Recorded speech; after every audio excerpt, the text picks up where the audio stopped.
Very good. Move on to IRS. And this is, I know you've come out staunchly opposed to the IRS. You want to abolish it. And currently there's a situation up in Plainfield, New Hampshire with Ed and Elaine Brown. And these people are simply asking the government to show them the law that requires them to pay income tax on their labor. And instead of the government showing them the law, they send a bunch of U.S. Marshals with guns and urban assault vehicles. And I'm wondering, what do you think this tells us about the IRS and the legality of the income tax? Well, it gives you the perfect reason why we have to get rid of this monster, you know, because of what has happened. And a lot of individuals have taken the IRS on, and some of them have suffered from it. It sounds like they may be on the verge of suffering or already have suffered. Mr. Schiff, for example. Yeah, you go to prison, and what they're doing is they're standing up for the law, because the law is the Constitution. Other individuals have done this on the monetary issue.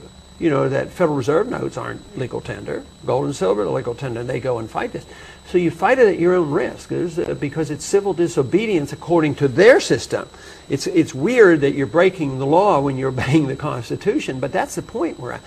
So in many ways, people who point this out and fight the tax code and fight the monetary system are heroic. I mean, I gave a speech on the House floor just recently and called them the true patriots.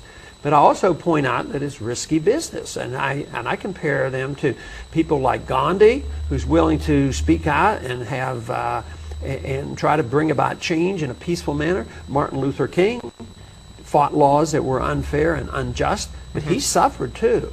But it takes people like that to stand up and talk about these things and point it out, instead of us all being zombies and just going along.